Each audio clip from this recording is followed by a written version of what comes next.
तो अपने 12th class के बच्चे जो हैं जिनका ये बोर्ड एग्जाम चल रहा है ना 12th क्लास का आरबीसी के द्वारा, तो उन बच्चों के लिए इंपॉर्टेंट क्वेश्चंस जो है वो लेके आया हूं मैं, ताकि थोड़ा बच्चों को थोड़ा सी इसमें सहायता मिले। अगर ये क्वेश्चन कर लेंगे थोड़ा तो बहुत सारी उनकी चीजें सही हो जाएगी और उनको करने का तरीका भी आ जाएगा। बोर्ड एग्जाम के पैटर्न से हिसाब से पेपर तैयार किया गया ये, ठीक है ना। तो आप सभी एक बार इसको देखें, ज्यादा नहीं है, आधे घंटे 40 मिनट का ये काम है, उसमें आप देखें फटाफट इसको। एक बार अपनी तैयारी को आप देख सकते हो कितनी तैयारी है हमारी, और जो किस तरह से इस एग्जाम में आपको क्वेश्चन करने हैं, कितने क्वेश्चन आएंगे, टाइम कितना रहेगा उस हिसाब से, ठीक है ना। तो चलो हम स्टार्ट करते हैं इसमें, और स्टार्ट करते हैं तो इसमें पहला प्रश्न देखो, और पहला प्रश्न क्या है कि जिंक ऑक्साइड को गर्म करने पर पीला क्यों दिखाई देता है, कारण क्या है इसका। तो जिंक ऑक्साइड है, ये क्या है, ठोसों में त्रुटियों वाले में क्वेश्चन है ये। जिंक ऑक्साइड गर्म करोगे तो O2 बाहर निकलेगी, तो Zn+2 आयन की संख्या बढ़ेगी, जिससे कि पीला हो जाता है। तो इसका अर्थ क्या हो गया, धातु आधिक्य दोष के कारण के पीला दिखाई देता है। अगला प्रश्न देखो, मोलल अवनमन ये गुणांक निर्भर करता है। तो याद रखो ये क्या है, अणुसंख्या गुणधर्म से प्रश्न है, और अणुसंख्या गुणधर्म के 4 प्रकार होते हैं, उनमें चारों में चाहिए देखो क्वथनांक उन्नयन आ जाए, उसमें एक स्थिरांक का मान आएगा मोलल क्वथनांक उन्नयन स्थिरांक। ऐसे फ्रीजिंग पॉइंट वाले में मोलल हिमांक अवनमन स्थिरांक आएगा, ठीक है ना।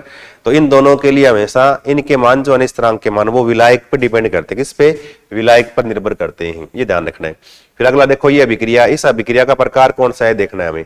अब देखो दोनों एल्डिहाइड जिनमें एल्फा हाइड्रोजन नहीं है, जिनके पास एल्फा हाइड्रोजन नहीं हो बोलते नहीं, तो मतलब कोनी मतलब केनिजारो, तो कौन सी अभिक्रिया ये, केनिजारो अभिक्रिया का प्रकार है ये थोड़ा आपको ध्यान रखना है। तो कौन सी है ये, केनिजारो अभिक्रिया। इसमें ऑप्शन जो है ना हमने थोड़ा गलत लिख लिए, ऑप्शन में ऊपर वाले ऑप्शन इसमें नीचे आ गई, तो यहाँ केनिजारो अभिक्रिया है ये, ठीक है। अगला देखो चौथा प्रश्न, अभिक्रिया A+B(C) बन रहा है, A की लुप्त होने का दर दे रखा है, तो C के बनने की दर बताओ, ये पूछा है। तो कोई भी रिएक्शन आ जाए ना तो उसको आपको लिखने का तरीका आना चाहिए, रेट एक्सप्रेशन यानी अभिक्रिया वेग को लिखने का तरीका आना चाहिए। कैसे लिखोगे कि A के लुप्त होने की दर dA/dt माइनस बराबर बराबर सबको बराबर करते जाना है, B के लुप्त होने की दर dB/dt माइनस यानी disappearing rate of A disappearing rate of B, फिर C के बनने की दर प्लस 1/2 dC/dt ऐसे इस तरह से। अब ये दे रखा है A के लुप्त होने की दर 10⁻²।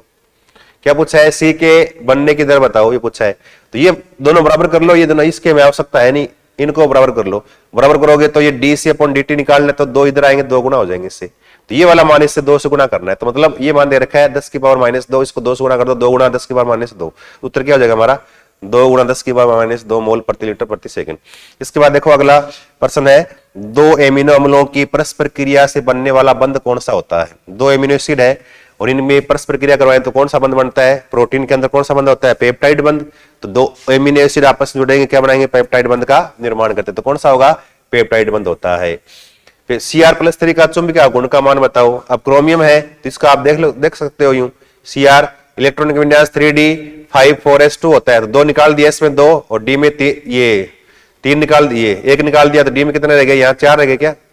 तो क्रोमियम है ना, परमाणु क्रमांक कितना होता है क्रोमियम का, कितना होता है, 24 होता है, कितना है 24 शक्ति वक्र, तो मतलब 24 होता है इस तरह से, शक्ति वक्र 24 है, तो 24 हो तो 4s2 और D में कितने हैं 4। अब D में 4 यानी स्थायित्व के लिए D वाला एक S वाला इलेक्ट्रॉन D में आ जाए 3d5,4s1, तो है ना 3d5,4s1 है ना, तो 3d5,4s1 ये क्रोमियम का इलेक्ट्रॉन का विन्यास है। अब इसमें से 3 निकाल दो, 1 ही निकाल दे और 2 यहां से निकाल दे, और D में कितने 3 रह गए, तो समान इलेक्ट्रॉनिक विन्यास इसका क्या आ गया, Cr+3 का +3, यानी यहाँ D में कितने आ गए 3 आ गए। अब 3 आ गए तो फॉर्मूला क्या हमारे पास चुंबकीय गुण निकालने का, √n+2 होता है, और n यहाँ पर युग्मित इलेक्ट्रॉन की संख्या है, कितनी है, सिंगल इलेक्ट्रॉन 3 है, 3 रख दो यहाँ, 3 3 + 2 5 से 15, √15, 15 का मान 3.87, तो उत्तर हमारा क्या जाएगा 3.87 हो जाएगा इसका। तो उत्तर देख लो इसमें कितना आ जाएगा 3.87 बोर मैग्नेट्रॉन हो जाएगा ये। इसके बाद देखो अगला, निम्न में से किस में फ्रेंकल और शॉर्ट के दोष दोनों प्रकार के दोष होते हैं, ये बहुत इंपॉर्टेंट, किस में होता है, AgBr में शॉर्ट की और फ्रेंकल दोनों प्रकार की त्रुटियां पाई जाती हैं। अगला देखो, ऑक्साइड अयस्कों का समूह कौन सा है, ऑक्साइड अयस्क जिसमें केवल O हो वो कौन से हैं, तो देखो ऑक्साइड O है, बॉक्साइड में Al2O3 2H2 होता है, O है ही। क्यूपराइट है, ये भी O है, दोनों ऑक्साइड है इसके। हेमेटाइट ये O है, लेकिन सिंडेराइट ये नहीं है, ये कार्बोनेट है इसके। ये ऑक्साइड लेकिन ये कार्बोनेट, ये ऑक्साइड लेकिन कॉपर पायरेट आयरन, ये क्या है, सल्फाइड है इसके। तो कौन सा है, ऑक्साइड है इसको का, बॉक्साइड और क्यूपराइट हो गया। इसमें कोबाल्ट की उप सहसंयोजक संख्या व संयोजकता बताइए। तो कोबाल्ट है, इसके लिए कोऑर्डिनेशन नंबर निकालोगे ना, उप सहसंयोजक संख्या निकालो। तो EN क्या, द्वितंतुक लिगेंड है, तो द्वितंतुक लिगेंड है, दो अकेला दो बंद बनाएगा, 3 दूनी 6 बंद ये बनेंगे, है ना। और चार्ज कितना आएगा, इसका निकाल लो x, EN पे चार्ज 0, इसका निकालना है तो +3 आगे, तो x बराबर +3 यानी 3 आ जाएगा। तो उत्तर हमारा क्या हो गया, ये A वाला। फिर अगला देखो, अगले में धनीय क्रिस्टल जालक, घनीय क्रिस्टल जालक में अक्षीय कोण का अनुपात क्या होता है। तो घनीय क्रिस्टल जालक अक्षीय कोण का अनुपात क्या होता है, अल्फा बीटा गामा का मान क्या आएगा, 90 डिग्री होता है घनीय में। F ब्लॉक तत्वों का सामान्य इलेक्ट्रॉनिक विन्यास क्या होता है, F ब्लॉक में है ना, ऐसे लिखेंगे N-2F 1 से 14, N-1 D 0 से 1 और NS2 होता है ऐसे। ये सामान्य इलेक्ट्रॉनिक विन्यास है F ब्लॉक का। लेकिन हमें अगर कहते हैं लेंथ एनाइड का बताओ, तो लेंथ एनाइड में यहाँ 4F हो जाएगा, यहाँ 5D हो जाएगा, यहाँ 6S हो जाएगा, बाकी ऊपर वाला मान सेम रहेगा। कहते हैं एक्टिनाइड का लिखो, तो यहाँ पर 5F 6D और 7S हो जाएगा, ये एक्टिनोइड का हो जाएगा, बाकी ऊपर वाला मान सेम रहेगा। प्रथम कोटि अभिक्रिया में वेग नीतांक की इकाई क्या होती है, टाइम इनवर्स, समय इनवर्स होती है। वेग नीतांक की इकाई टाइम इनवर्स होती है। अम्लता क्रम लिखिए, और अम्लता क्रम में देखो, अगर अम्लों की अम्लता क्रम बहुत बार एग्जाम में प्रश्न आता है, ये आपको करना आना चाहिए। तो अम्ल की अम्लता क्रम निकालना है, तो अम्ल में एल्किल समूह पर जुड़ा हुआ समूह उस पर प्रभाव डालता है वो। तो एल्किल समूह जुड़ा जुड़ने वाला ग्रुप कौन सा वो देखना है। इसमें देखो, यहाँ तो H जुड़े, यहाँ एक Cl जुड़ा है, यहाँ 3F जुड़े, तो ये अधिक इलेक्ट्रॉन खींचेगा, तो H को ज्यादा बाहर निकालेंगे। तो सबसे अधिक अम्लीय है ये, उससे कम Cl वाला, उससे कम क्या होता है, CH3 वाला। ये विषम दैशिकता पर टिप्पणी लिखिए, एनआइसोट्रोपी क्या होती है। विषम दैशिकता का वाला गुण क्या है, क्रिस्टलीय ठोस दर्शाते हैं। और क्रिस्टलीय ठोसों में होता क्या है कि इनके कुछ भौतिक गुण जो है ना, अपवर्तनांक के मान है, या इनकी चालकता वगैरह, या कठोरता या संपीड़ितता के मान है, वो क्या है, अगर आप अलग अलग दिशाओं से निकालोगे तो आपको अलग अलग दिशाओं से अलग अलग प्राप्त होते हैं, उसको बोलते हैं विषम दैशिकता। और अगर सभी दिशाओं में समान मिले तो उसको बोलते हैं समदैशिकता। वो होता है अक्रिस्टलीय ठोसों का गुण, ये अक्रिस्टलीय ठोसों का गुण। हेनरी का नियम लिखना है। हेनरी का नियम कि अगर ताप निश्चित हो तो किसी विलीन की स्तर पर लगाया गया दाब, उसमें घुली हुई गैस की मात्रा m के क्या होता है, समानुपाती m समानुपाती p करना है वो। फिर क्या राउल्ट का नियम क्या है, राउल्ट क्या कहता है कि किसी विलीन के लिए वाष्प दाब में आपेक्षिक अवनमन P0 माइनस PS बटे P0, वाष्प दाब में आपेक्षिक अवनमन विलय की मोल भिन्न के बराबर होता है N प्लस N। विलय की मोल भिन्न के बराबर होता है, ये राउल्ट का नियम है। अगला देखो, मांड प्रक्रम लिखना है। मांड प्रक्रम निकल धातु के शुद्धिकरण वाला प्रक्रम लिखना है, मांड प्रक्रम। वान अर्किल विधि लिखनी है। यहां तो क्या है, NiCO4 बनेगा, निकल के शुद्धिकरण में काम आती है मांड प्रक्रम वाला। वान अर्किल विधि क्या, जिरकोनियम वाला है, जिरकोनियम के शुद्धिकरण में आयोडीन के साथ कंपाउंड बनेगा, वो आपको लिखनी है इसमें। आर्नीय समीकरण लिखनी है, और आर्नीय समीकरण में आपको आर्नीयस किस प्रकार से ताप के लिए विक्रिया वेग स्थिरांक पर ताप निर्भर करता है, इस तरह से ही K बराबर A E की पावर माइनस, यानी E छोटा लिखना है एक्सपोनेंशियल वाला, E की power minus E upon RT होता है। E यहाँ पर ये क्या है, एक्टिवेशन एनर्जी यानी सक्रिय ऊर्जा होती है। एनिलीन की अनुनादी संरचना लिखिए, बनानी है। एनिलीन क्या ऐसे, इस तरह से एनिलीन NH2, इस पे एक लोन पेयर है इस तरह से, है ना। ये लोन पेयर यहाँ देगा, ये लोन इलेक्ट्रॉन यहाँ आ जाएंगे, तो अगली संरचना ऐसे बना दोगे आप इस तरह से। ये दो बॉन्ड एज इट इज, यहाँ डबल बॉन्ड हो गया, यहाँ NH2, यहाँ चार्ज किया गया प्लस, यहाँ पे चार्ज किया गया माइनस। अब इस माइनस को आगे घुमाते रहो, ऐसे आगे संरचनाएं बनाते चले जाओ, इस तरह से अनुनाद की अनुनादी संरचनाएं बन जाएगी। एल्कोहल जल में विलय क्यों होता है, कारण क्या, एल्कोहल क्या करेगा, जल के साथ क्या करेगा, हाइड्रोजन बंध का निर्माण कर लेगा, इसलिए एल्कोहल जल के अंदर क्या होता है, विलय होता है। इस तरह से H बॉन्ड बना लेगा जल के साथ, तो जल के अंदर क्या है, विलय। फिर अगला क्या है, स्वार्ट्ज अभिक्रिया या फिंकेनस्टाइन अभिक्रिया बताइए। स्वार्ट्ज अभिक्रिया में फ्लोरीन वाला है ये, एल्किल हैलाइड यानी एल्किल ब्रोमाइड और या एल्किल आयोडाइड जो भी है ना, या एल्किल क्लोराइड है ना, इनको चेंज करना है, एल्किल फ्लोराइड में चेंज करना है। इसके लिए हम धात्विक फ्लोराइड काम लेते हैं, GF वगैरह, ये कोबाल्ट फ्लोराइड वगैरह काम में लेते हैं, इससे फ्लोरीन जुड़ जाएगा, इसको स्वार्ट्ज अभिक्रिया फिंकेनस्टाइन अभिक्रिया वाला है, यहाँ पर ये दे रखे है और हमें चेंज किस में करना है, इसको आयोडीन जोड़ना, आई जोड़ना है। तो यहाँ पर क्या है, इस तरह से सोडियम वगैरह या एसीटोन काम में लेते हैं, तो यहाँ पर के आई काम में लेंगे, इसको बोलते हैं फिंकेनस्टाइन अभिक्रिया बोलते हैं। कर सकते हो आप, बिल्कुल जी सही है। अगला देखो ये अभिक्रिया है, ये KOH एल्कोहलिक KOH है, जहां कहीं पर भी एल्कोहलिक KOH लिखा मिल जाए ना, किसी भी के साथ में, चाहे एल्किल एड हो चाहे एल्कोहल हो, तो वहां से क्या है, एल्कोहल है तो जल का अणु निकल जाएगा, एल्किल एड है तो HBr या HCl बाहर निकल जाएगा, तो एल्किन बनेगा, ध्यान रखना ये। तो यहाँ से Br, यहाँ से H निकल जाएगा, तो क्या बनेगा, CH डबल बॉन्ड CH2 हो जाएगा, एल्किन बन जाएगा। एन व पी प्रकार के चालकों का चित्र बनाइए। एन पी प्रकार में क्या करोगे आप, सिलिकॉन ऐसे बना लोगे चार तरफ से, है ना, यूं सिलिकॉन इस तरह से, ऐसे ही बहुत बड़ी संरचना बना लोगे आप कॉपी के अंदर। और एक जो है ना ये सिलिकॉन है, इसके स्थान पर क्या फास्फोरस लगा दोगे यूं इस तरह से, और यहाँ पर एक इलेक्ट्रॉन सिंगल रह जाएगा, ये मुक्त इलेक्ट्रॉन, ये एन प्रकार की हो जाएंगी। और अगर यहाँ पर पी न लगाकर यहाँ क्या लगा देंगे, बोरोन लगा देंगे इस तरह से, तो यहाँ पर एक बंद बनेगा नहीं, बोरोन के पास 3 इलेक्ट्रॉन है तो 3 बंद बनाएगा, इसके पास 1 इलेक्ट्रॉन की कमी से यहाँ पर क्या बने, धनात्मक के छेद बन जाएगा, इसको बोलते हैं पॉजिटिव होल कहते हैं। ये कर सकते हो आप, ठीक है ना। फिर शुद्ध विलायक तथा विलयन के वाष्प दाब व ताप के मध्य आरेख बनाइए, ये बनाना है। तो याद रखो विलायक जो होता है ना, उसका वाष्प दाब हमेशा विलयन की तुलना में क्या होता है, ज्यादा होता है। कारण क्या है कि विलायक में शुद्ध विलायक या मुक्त विलायक की अणुओं की संख्या ज्यादा होती है, इसलिए वाष्प अधिक बढ़ेंगे, वाष्प दाब भी अधिक लगता है। लेकिन विलयन के अंदर मुक्त विलायक या कहते हैं फ्री जो है ना सोलवेंट, उसके कण कम होते हैं, कम होने से वाष्प कम बनती है, वाष्प कम बनती है, इसलिए वाष्प दाब भी क्या होता है, कम। इसका डायग्राम बनाना है फिर आपको। फिर अगला क्या है, बोर हेराल्ट प्रक्रम का चित्र या बेसेमर परिवर्तक का चित्र बनाना है। ये तो काम आता कॉपर में, कॉपर वाले में से याद करना आपको, एक डायग्राम बना के भट्टी की तरह। होल हेराल्ट विधि है, ये एल्यूमिनियम के लिए है, एल्यूमिना को एल्यूमिनियम में चेंज करने के लिए विधि है ये। तो होल हेराल्ट विधि काम में लेती है, किस प्रकार से डायग्राम बना के आपको ग्रेफाइट छड़े वगैरह काम में लेनी है, वो आपसे में लिखना है। अगला प्रतिचुंबक अनुचुंबक तो टिप्पणी लिखनी है, एक तरफ लिखना प्रतिचुंबक, एक तरफ लिखना अनुचुंबक है। प्रतिचुंबक में क्या लिखोगे, सभी इलेक्ट्रॉन डबल डबल है, डबल डबल है तो एक इलेक्ट्रॉन चुंबकीय गुण का मान दूसरा कैंसिल कर दे, कुल मान 0 आ जाएगा, चुंबकीय गुण का मान 0। तो इनमें चुंबक के प्रति कोई क्रिया नहीं होती, चुंबकीय क्षेत्र में रखेंगे तो चुंबकीय बल रेखा इनसे दूर की प्रतिकर्षित होती है।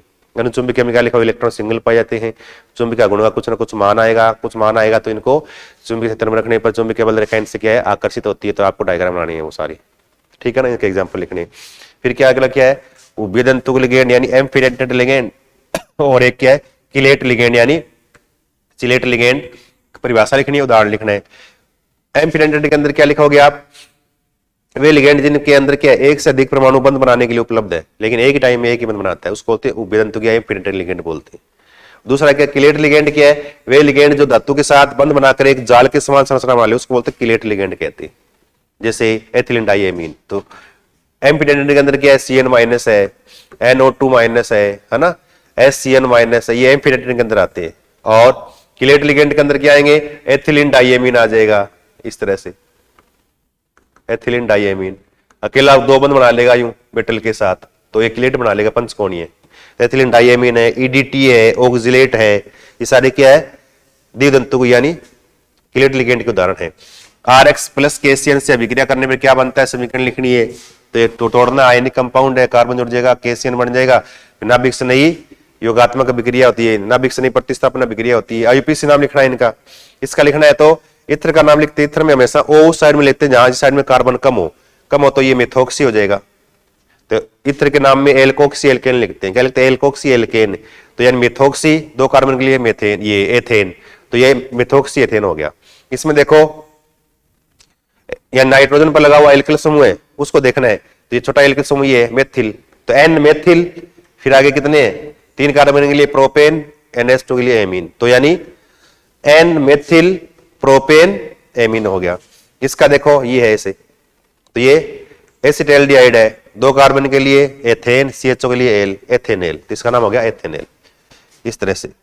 अगला देखो अभिक्रिया पूर्ण कीजिए, ये कर लेना आप पूरी। थोड़ा देखो ये है, इससे पहले आप क्या बनाओगे, यहां एक ही जगह इस तरह से बना दोगे, बेंजीन डाइएजोनियम साल्ट बना देंगे इस तरह से, बेंजीन डाइएजोनियम साल्ट बना देंगे, बेंजीन डाइएजोनियम साल्ट बना देंगे इसे इस तरह से, यहां N2 प्लस Cl माइनस एक की जगह। फिर BF4 के साथ क्रिया करवाओगे ना तो ये BF4 माइनस जुड़ जाएगा, इसकी जगह हट जाएगा सारा BF4 माइनस इस तरह से। फिर गर्म करोगे तो अगले में BF3 निकल जाएगा, रेफ यहां लग जाएगा। तो ये बाल्द-सीमान वाली अभिक्रिया है, बाल्द-सीमान। यहाँ तो ये क्या है, डाइएजोटीकरण है। फिर आगे उसके बाद बाल्द-सीमान वाली अभिक्रिया है। ग्लूकोज का आवर्त सूत्र लिखिए। ग्लूकोज की दो प्रकार की संरचनाएं हैं, अल्फा और बीटा ना, पाइरिनोज संरचनाएं होती है ग्लूकोज की इस तरह से, यूं। यहां H OH फिर H OH फिर OH H फिर H OH, फिर यहां CH2OH और यहां H ऐसे। ये तो है अल्फा डी ग्लूकोज है। ये अगर बीटा करना है ना तो पहले कार्बन का OH ऊपर कर देंगे, H नीचे कर देंगे, तो बीटा डी ग्लूकोज हो जाएगा। इसलिए अल्फा और बीटा डी ग्लूकोज इसको क्या बोलते हैं, एनोमर समावी कहते हैं। पहले कार्बन का विन्यास अलग, उनको बोलते हैं एनोमर समावी। तो alpha D glucose beta D glucose एक दूसरे के एनोमर समावी है। मेथनॉल को एथेनॉल में बदलना है, मेथनॉल लिखो CH3OH क्रिया कराओ KCN के साथ तो CH3CN बन जाएगा। फिर इसका अपचयन कराओ आप तो अपचयन कराओ CH3CH2NH2 बन जाएगा। फिर इसके ऑक्सीकरण कराओ तो CH3CH2OH बन जाएगा इस तरह से।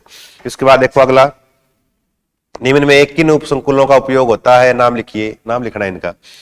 कैंसर के उपचार में किसको काम में लेते हैं, प्लेटिनम का संकुल काम में लेते हैं। प्लेटिनम का संकुल कौन सा है, जाई से लवण इस तरह से है ना, जाई से लवण काम में लेते हैं C2H4Cl3, जाई से लवण काम में लेते हैं, जानते हो आप है ना। और निकल में NiCO4 मांड प्रक्रम में इस तरह से निकल। हीमोग्लोबिन है तो ये क्या है, आयरन है, Fe+2 का संकुल यौगिक है हीमोग्लोबिन शरीर में। क्लोरोफिन में Mg+2 का संकुल यौगिक है। विटामिन B12 जो है ये कोबाल्ट+3 का एक संकुल यौगिक है, इस तरह से लिखना है आपको। इसके बाद IUPAC नाम लिखने इनके, पहले CO और CO6 या +3 आएगा, ध्यान रखना, लिखा नहीं। तो नाम क्या हो जाएगा, hexa carbonyl cobalt third ion.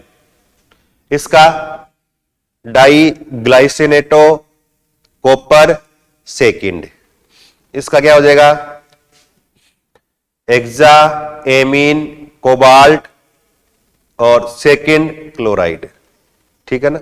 इसका यूं लिख दोगे आप, आयरन ऐसे लिखोगे आप, पहले आयरन लिख के आगे यूं थर्ड इस तरह से ये लिख दोगे। फेरिक लिख दो, चाहिए फेरिक लिख के फिर आगे लिखना आगू हेक्सासाइनोफेरेट सेकेंड, आयरन थर्ड, फिर आगे हेक्सासाइनोफेरेट सेकेंड। इसका टेट्रा निकल या टेट्रा निकलेट क्या आएगा, टेट्रा निकलेट सेकेंड आयन। इसका ट्राई ऑक्सिलेटो क्रोमेट थर्ड आयन।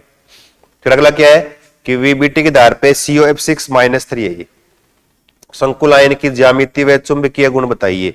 अब इसमें आप देखोगे ना, इसकी ज्यामिति निकालोगे तो COF6-3 है ना, इसके लिए आपको संकरण निकालोगे तो sp3d2 संकरण आएगा। क्या आएगा, sp3d2 संकरण आएगा इसमें, sp3d2। sp3d2 में आकृति कैसी होती है, अष्टफल की होती है। अष्टफल की आकृति बना दोगे आप ऐसे, बीच में CO लगा के, CO+3 या F- लग जाएंगे 6 इस तरह से अष्टफल की संरचना बनती है।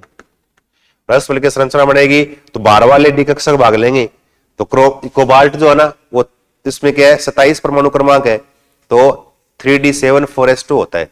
कोबाल्ट +3 है, यहाँ +3 S के 2 1 डी का निकल जाएगा, डी में 6 बचेंगे, 3d6 बचेंगे। तो 6 भरोगे 1 2 3 4 5 और 1 6, एक डबल होगा, बाकी 4 सिंगल। अब डबल नहीं होंगे क्योंकि 12 वाला डी भाग ले रहा है। अगर यहाँ COCN6 होता ना या CONH3 होता तब वापस हो जाती पेयरिंग, तब प्रतिचुंबकीय होता। अब ये अनुचुंबकीय है, अनुचुंबकीय 4 सिंगल है, 4 के लिए मान निकालोगे रूट n+2, n का मान 4 रख दो, 4 4 + 2 6 × 24 रूट 24 का मान 4.92 होता है। इसका चुंबकीय गुण का मान क्या 4.92 आ जाएगा, ठीक है, वो निकाल लोगे आप।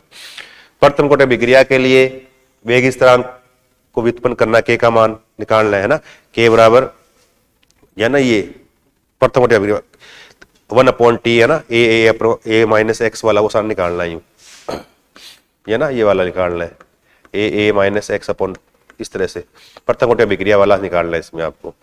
फिर अर्धयुगाल का मान भी निकालना है, इस सहायता से निकालना। फिर अर्धयुगल का मान क्रियाकारी की प्रारंभिक सांद्रता पर निर्भर करता है, समानुपाती आप निकालोगे ना 3 समानुपाती ए आएगा, वो आपको पूरा डेरिवेशन करना आना चाहिए। एस्टर का जल अपघटन कौन सी अभिक्रिया होती है? एस्टर का जल अपघटन है ना, ये CH3 CH2 इस तरह से CH3 COO और C2H5 प्लस जल अपघटन H2O कराओगे तो आप अभिक्रिया तो अणुसंख्या इसकी 2 है, कोटि का मान 1 ही आता है। जल अधिक में होने से इसकी सांद्रता में परिवर्तन नहीं होता, इसलिए कोटि में काउंट नहीं होता ये, इसलिए कोटि का मान 1, अणुसंख्या का मान 2, और इसीलिए जिसमें कोटि अणुसंख्या का मान अलग है इसको तो छदम कोटि की अभिक्रिया बोलते हैं। अब कोटि का मान 1 है तो इसको छदम एकाणु का अभिक्रिया कहेंगे। क्या बोलेंगे? छदम एकाणु का अभिक्रिया कहेंगे इसको। आगे इसको पूरा कर लोगे आप CH3 COOH बन जाएगा प्लस C2H5OH बन जाएगा। ये देखो Br हटा दिया, OH लग गया यहाँ, तो ये नाभिक स्नेही प्रतिस्थापन अभिक्रिया, इसके बारे में आपको बताना पूरा। SN1 और SN2 वाली रिएक्शन है, लिखा ना ये, पहचानो तो SN1 SN2 अभिक्रिया यहाँ भी गई SN1 अभिक्रिया, तो SN1 SN2 अभिक्रिया। SN1 अभिक्रिया 2 पदों में होती है, कार्बोकटाइन का निर्माण होता है, धारण की क्षमता होती है, कार्बोकटाइन में स्थायित्व क्रम 3 डिग्री 2 डिग्री 1 डिग्री होता है। इसी हिसाब से एल्किल हैलाइड में SN1 अभिक्रिया की प्रतिक्रियाशीलता क्रम 3 2 1 ही होता है। फिर SN2 है, 1 पद में होती है, ट्रांजिशन स्टेट बनती है, ट्रांजिशन स्टेट बनेगी तो क्रियाशीलता क्रम 1 2 3 हो जाएगा, क्यों ट्रांजिशन स्टेट बनेगी तो त्रिविम बाधा उत्पन्न हो जाएगी, वो सारा करना है इसमें, ठीक है। इसमें प्रतिलोमन की क्षमता होती है, यानी प्राप्त होने वाला जो उत्पाद है वो उसका यानी विन्यास उलट जाएगा, जैसे छाता उल्टता है ना तेज हवा में से उल्ट जाएगा, उसको तो प्रतिलोमन यानी इन्वर्जन बोलते हैं। तो इन्वर्जन SN2 अभिक्रिया का लक्षण होता है वो, ठीक है ना। अभिक्रिया का वेग SN1 में क्रियाकार केवल यानी किस पे? एल्किल हैलाइड की सांद्रता पर निर्भर करता है, नाभिक स्नेह पे डिपेंड है, न्यूक्लियोफाइल पे डिपेंड नहीं करता है। SN2 में दोनों पे डिपेंड करता है, इसलिए SN2 बोलते हैं, ठीक है ना। वो अंतर याद करना चाहिए। फिर अभिक्रिया पूरी करनी है आपको, ये कर सकते हो, आपको दिक्कत नहीं, कर लोगे ना। ये देखो यहाँ एजिशियन टूटेगा नहीं, सह संयोजक बंद है तो N बंद बना देगा, इस साथ में N बनाएगा तो C2H5NC हो जाएगा, आइसोसाइनेट बन जाएगा, ध्यान रखना ये, ठीक है ना। यहाँ देखो ये Na है, शुष्क ईथर की उपस्थिति, कौन सा अभिक्रिया होगी ये कौन सी? वुड्स अभिक्रिया होगी, 2 एथिल जुड़ जाएंगे, वुड्स अभिक्रिया। ये क्या है? वापस वही विलोपन अभिक्रिया है, तो यहाँ पर इस तरह से एल्किन बन जाएगा, इस तरह से करना ही, ठीक है ना। फिर आगे देखो ये रिएक्शन लिखी लेकिन इसने उल्ट पुल्ट लिख दी, चलो छोड़ दो इसको। अगला देखो क्रिस्टल क्षेत्र सिद्धांत के आधार पर अष्टफलकीय संकुलों में डी कक्षकों का विपाटन बताना है आपको। अष्टफलकीय संकुलों में ऐसे डी के 5 कक्षक समान ऊर्जा वाले, इनके पास प्रबल लिगेंड आएगा तो क्या करेगा? इनको विपाटित कर देगा, 2 भागों में बांट देगा, नीचे वाले T2G ऊपर वाला EG बोलते हैं। इस तरह से T2G में 3 कक्षक DXY YZ ZX होते हैं, ऊपर वाले में 2 है DX² Y² और 1 DZ² होता है। नीचे में ऊर्जा अंतर याद रखना, नीचे वाले में अब क्या रखना है? नीचे वाले में -0.4 डेल्टा O, ऊपर वाले +0.6 डेल्टा O लिखना है, ठीक है ना, वो वाला करना है। फिर अगल देखो EBT के आधार पर बताना आपको। NiCN4 इसकी आकृति वर्ग समतलीय होती है, DsP2 संकर्ण होता है, आपको संकर्ण निकालोगे तो अपने आप आकृति बन जाएगी। इसमें sp3 संकर्ण आएगा तो आकृति चतुष्फलकीय बनेगी। बाहर वाले इसमें p भाग लेंगे, इसमें 2p और एक अंदर वाला d भाग लेगा तो सारे इलेक्ट्रॉन डबल हो जाएंगे, डबल होते ही प्रतिचुंबकीय और ये क्या अनुचुंबकीय आएगा, देखना निकाल के। उसके बाद देखो कार्बोक्सिलिक अम्ल फिनोल से अधिक अम्लीय होता है, क्यों? समझाइए कारण क्या है। कार्बोक्सिलिक एसिड H+ त्याग कर कार्बोक्सिलेट आयन बनाता है, जो कि अत्यधिक क्या होता है? स्थायी होता है। फिनोल में H निकालने के बाद क्या होता है? फिनोक्साइड आयन बनता है, जो कि अनुनादी संरचना के द्वारा भी स्थायी होता है। लेकिन कार्बोक्सिलेट फिनोक्साइड आयन की तुलना में अधिक स्थायी, इसलिए क्या H अधिक निकालता है, इसलिए अधिक अम्लीय होता है। एल्डिहाइड नाभिक स्नेही अभिक्रियाओं के प्रति नाभिक स्नेही योगात्मक अभिक्रिया होती है, ध्यान रखना। न्यूक्लियोफिलिक एडिशन रिएक्शन के प्रति अधिक क्रियाशील होते हैं, तो एल्डिहाइड में ही है ना, ये इस तरह से ये एल्डिहाइड है, तो यहाँ एल्किल समूह एक ही है। अब ये प्लस है, ये इलेक्ट्रॉन यहाँ देगा, ये माइनस। अब नाभिक स्नेही न्यूक्लियोफाइल है ना, ये माइनस, ये आएगा इसके पास जुड़ने के लिए कार्बन के पास। अब ये अधिक कब जुड़ेगा? जब प्लस चार्ज ज्यादा हो यहाँ, तो एल्डिहाइड में एल्किल समूह एक ही, इलेक्ट्रॉन कम देगा तो प्लस ज्यादा रहेगा। लेकिन कीटोन में क्या होगा? ऐसे 2 लग जाएंगे एल्किल समूह, 2 लग जाएंगे तो एल्किल समूह प्लस आई प्रभाव होता है, तो इलेक्ट्रॉन देगा, ये भी देगा, तो इलेक्ट्रॉन देने से प्लस कम हो जाएगा, और कम हो जाएगा तो फिर नाभिक स्नेही आप कम जुड़ेगा, इसलिए एल्डिहाइड अधिक देते हैं और कीटोन क्या देते हैं? कम देते हैं। इसके बाद देखो अगला एनिलीन। अगला प्रश्न क्या है, एनिलीन में एमिनो समूह का ऑर्थो निर्दिष्टकारी प्रभाव क्यों होता है, समझाइए। एनिलीन जो होता है ना, यूं पीछे हमने लिखी एनिलीन की अनुनादी संरचनाएं, तो एनिलीन की अनुनादी संरचनाओं में बना दोगे आप ऐसे, इलेक्ट्रॉन जो है ना इस तरह से, तो ऑर्थो और पेरा पे चार्ज नेगेटिव आयन करके देखना, यूं ऑर्थो पेरा पे नेगेटिव आयन आने वाला समूह का जोड़ेगा ऑर्थो और पेरा पे जोड़े, इसलिए NH2 समूह जो होता है वो ऑर्थो पेरा दिष्टकारी होता है। एनिलीन अमोनिया से अधिक या कम क्षारीय क्यों होता है, वापस वही लिखना है। एनिलीन का अनुनादी संरचना बनाएंगे तो इसका लोन पेयर जो है ना वो अनुनाद में भाग ले लेता है ऐसे, तो इसके नाइट्रोजन के पास नहीं रहेगा, और नाइट्रोजन के पास नहीं रहेगा, देने के लिए उपलब्ध नहीं है, और देने के लिए उपलब्ध नहीं है तो ये कम क्षारीय है। लेकिन एलिफेटिक एमीन जो है ना RNH2, अब इसके पास इस प्रकार से कोई अनुनादी संरचना नहीं बनती है, ये इलेक्ट्रॉन देगा तो नाइट्रोजन के पास लोन पेयर भी, इलेक्ट्रॉन भी आगे, इसलिए अधिक इलेक्ट्रॉन देने की कोशिश करेगा, तो इसलिए अधिक क्षारीय है, एनिलीन कम क्षारीय होता है। क्षारीयता क्रम लिखना आपको, ये क्रम में कौन सा अधिक क्षारीय होगा, ये वाला, उससे कम ये, सबसे कम ये वाला। एल्डोल संघनन बताना है आपको, किस प्रकार से जिनमें अल्फा हाइड्रोजन होता है वही एल्डिहाइड कीटोन, जिनमें अल्फा हाइड्रोजन हो वही एल्डोल संघनन दर्शाते हैं, है ना। फिर किस प्रकार से क्रॉस और सिंपल एल्डोल कंडेंसेशन होता है वो आपको बताना है, किस प्रकार से इसमें एल्डोल बनेगा और कीटोल बनेगा, कीटोन से कीटोल बनेगा। हाफमान कार्बिलेमिन अभिक्रिया के बारे में बताना है, वहां पे नेम रिएक्शन याद कर लो, मेन 8-10 नेम रिएक्शन याद कर लो, उनमें से 3-4 एग्जाम में पक्की आती है, हर बार आती है।